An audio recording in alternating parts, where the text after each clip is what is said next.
Hello, I'm Dr. Seth Jenny, and in this short video series, I'm going to be discussing uh, how do you question claims that you read or that you hear, and how do you utilize APA reference style in-text citations to defend what you are stating or writing within assignments.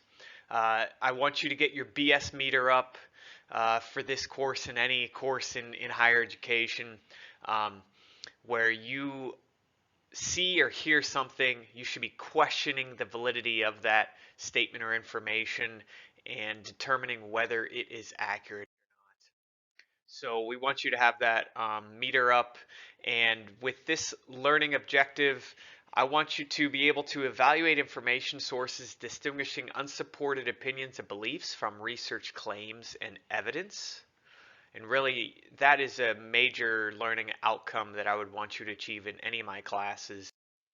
And secondly, in subsequent videos, I'm going to be going through this learning objective, embedding APA reference style in-text citations into assignments, whether it be presentations or discussions. So why is it important to be able to distinguish opinion from evidence? Well, here's some examples of why. This is a tweet by Stakester, and the tweet states, "Ditch the gym membership and pick up the controller. Our research shows you can burn over 200 calories an hour by playing video games, the equivalent of 1,000 sit-ups." There's the website if you want to check it out, but yeah, hopefully your BS meter should be up. Secondly, now I'm not stating this is incorrect or poor research, but it makes you, when you read something like this, you should be questioning whether it's accurate or not. Esports may be healthier than you think. Esports players are more frequently a healthy weight than the general population. So when you read stuff like that, hopefully you're thinking about, well, I better dig into this to see whether this is accurate or not. Who wrote this? What's the source? Here's another one. Rainbow Six streamers swear more than any other type of content creator. Study finds as XQC is named most foul-mouthed streamer. Again, how did they come up with this information? Is it accurate or not?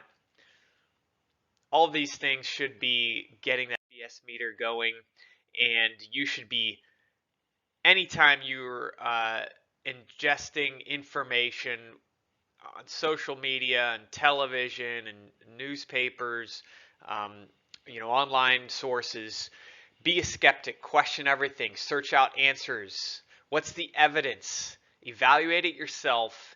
And when you do that, you should be thinking about, what does the preponderance of evidence state? What does it say? If you're just finding one source to come up with an opinion on a stance on an issue, then you have not done enough. What does the multitude of evidence say on that topic? And that is the process of scholarship. So here's some discussion assignment student examples that I want you to think about, how APA in-text citations help improve responses. So here's the example. The discussion assignment had 5 prompts. Students were to find a news article or some type of social media post that was sort of arguable. Number 2, post the title of it. Number 3, write a quick summary of it. 4, find evidence to dispute that content. And then 5, have an APA reference list. So here's an example of a student that found a article that with the title was "Gaming is a Direct Path to Antisocial Behavior." Okay, and certainly maybe one specific research study found that, right? But based upon one research study, are you going to believe that all gaming causes antisocial behavior? Well, here this student found 2 different articles which disputes that information. They're a little bit older sources. I'd like to see a little bit more recent than 2006, 2013, but you can see here's evidence included. These are direct quotes from other paper that says massively multiplayer role-playing games are a unique medium of communication that fosters the development of real, meaningful relationships and strong communities. And so you can see where this source goes directly against what that other information stated, and you want to see what's the preponderance of evidence. So my point is with showing this is that when you're doing assignments, if the student just said, well, from my own personal experience, this is my experience with playing video games where everybody on there is toxic, and then all of a sudden you might think that, okay, well, that's accurate because of your own personal experience, but guess what? You're a sample size of one, and so you need to what is the preponderance of evidence on this topic to look at academic peer-reviewed journal articles, more reputable sources on it, and defending what you state with APA and text citations. Here is a discussion assignment, same discussion prompt, but a whole lot of lack of detail. The influence of video games on youth. And number 4, they were supposed to put APA in-text citation to defend what they stated, and says the article is not trustworthy because it is in the form of PowerPoint and there's no author, no published date. Okay, well, that might be true, but what do other studies state which might go against how video games are impacting the youth? You know, are they causing youth to be aggressive or violent? And again, here's another one.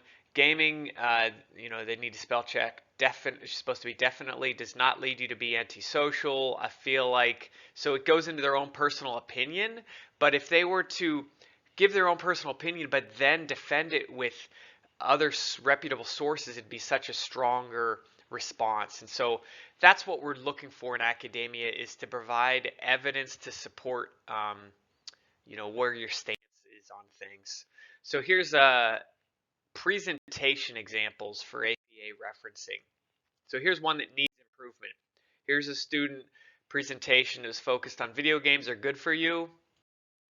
And they have this information about video games can improve manual dexterity, and they even put in a specific percentage into these slides.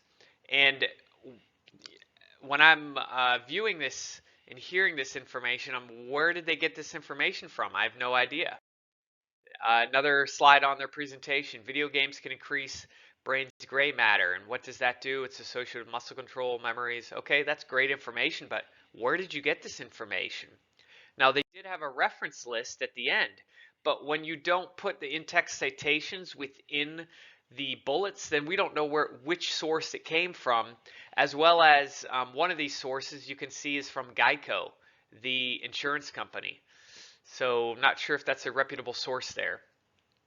So here's other ways that you can approach this if you're doing a presentation. Here's a presentation I gave where you can see how the in-text citations are embedded. So here is focused on how esports education has been in the spotlight recently with the Certificate Institute industry backlash. So here's in-text citations within the bullets, and then here's 2 different sources which supports the statement of some people are calling for more formalized esports education degrees and certificates.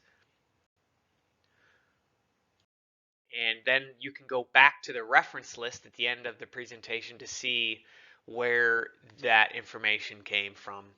Another example, when the entire slide is from one source, then you can maybe just list, this says British Esports Association 2019 as an example for another way to do it. Rather than per bullet, you just put it at the bottom right corner if the entire slide is from the same source. So what are example reputable sources for esports research? So when you're wanting to try to find evidence, where can you go? Well, here's some academic journals that are focused on esports research.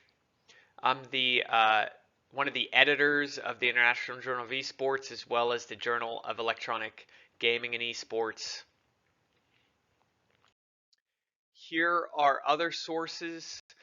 Strongly recommend the Esports Research Network database on here, which I'm one of the board members with ERN, utilizing these online sources. Here are media sites. But again, any of these sources can provide inaccurate information. You have to investigate further in what's the preponderance of evidence, and one source does not prove anything. And then certainly you should be considering the university library databases as well. If you don't have access to the full text version of a journal article, then I encourage you to do an interlibrary loan request through ILL with SRU. And contact a SRU librarian, they're to help. And so in follow-up videos here, I encourage you to watch. I'm going to talk about how do you do APA in text citations, how do you write an APA reference list, and what are some common APA errors that will help you be successful in academia. If you have questions, reach out and follow me on Twitter, Dr. Seth Jenny. Thanks.